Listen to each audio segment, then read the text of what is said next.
Today, we're firing up the Flux capacitor and breaking down the intricate, time-bending plot of the absolute classic from 1985, Back to the Future.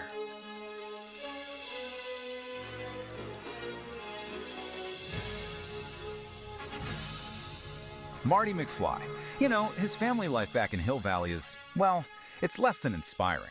His dad, George, gets pushed around constantly by his supervisor, Biff Tannen, and his mom, Lorraine, is just unhappy, totally lost in the past.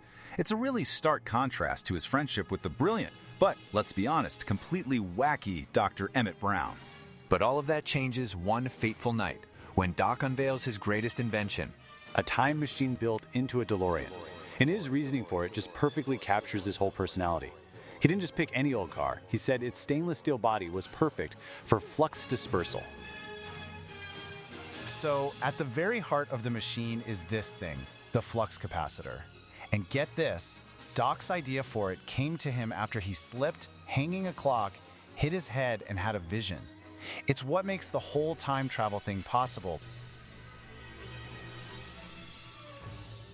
To generate that kind of power, Doc made let's just say, a very dangerous deal.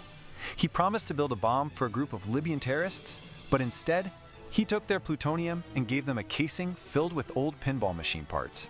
As you can imagine, the Libyans are not exactly thrilled about the trade.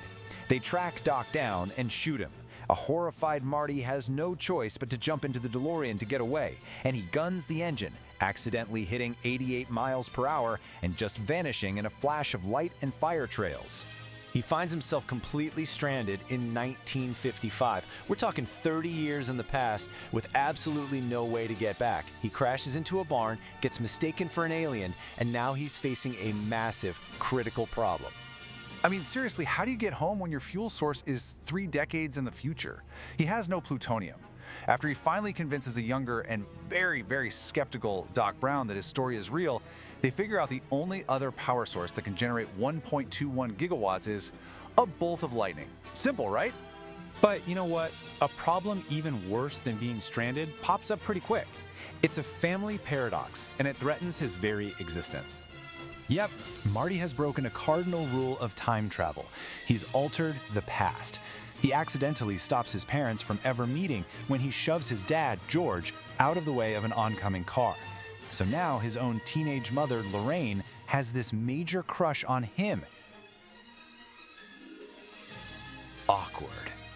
The terrifying consequence of this shows up in a photograph he's carrying.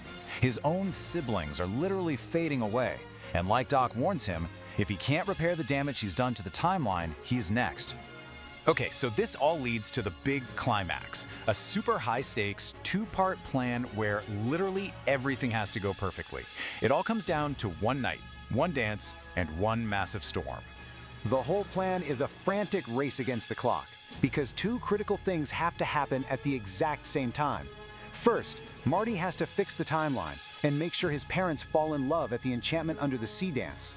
And second, Doc has to somehow catch lightning in a bottle, channeling 1.21 gigawatts into the flux capacitor to send Marty back to 85. So the idea is for George to look like a hero in Lorraine's eyes by saving her from Marty's fake advances out in the parking lot. But of course, the plan goes totally haywire when the real bully, Biff, shows up, throws Marty in a car trunk, and tries to force himself on Lorraine. And this is the moment. Seeing Lorraine in real danger, George finally finds his courage.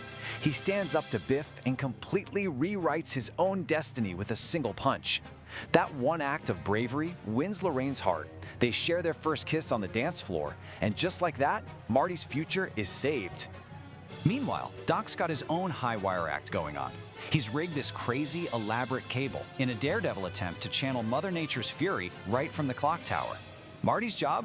To race the DeLorean towards that cable, hitting exactly 88 miles per hour at the precise heart-stopping moment that lightning is set to strike. And against all odds, the plan actually works. Marty makes it back to October 26, 1985, arriving with just minutes to spare to try and save Doc. But he finds that he didn't just return to the right time, he's returned to a new and much better 1985. And what's the first proof that the future can be changed for the better? Doc survived. It turns out he listened to Marty's warning letter from 1955, pieced it back together, and was wearing a bulletproof vest when the Libyans showed up. And the changes don't stop there. Oh no. Marty's actions back in 1955 created this huge ripple effect that dramatically improved his family's life. His father, George, is no longer a pushover. He's a confident, successful author. His mom is fit and happy. And Biff? Well, now he's the one taking orders, reduced to waxing the family car. So the key takeaway here is this really powerful idea about destiny and choice. By helping his father find the courage to stand up for himself, Marty didn't just save his own life, he gave his entire family a better future. It really proves the whole theme of the movie. The future is not yet written, it's whatever you make it. And just as Marty reunites with his girlfriend Jennifer, Doc comes roaring back in a newly modified flying DeLorean. He's frantic, telling them they have to come with him back to the future. And with that, we're left with one of the most famous cliffhangers in all of film history. Hey, Doc, you better back up. We don't have enough roads to get up to 88. Roads? Where we're going, we don't need roads.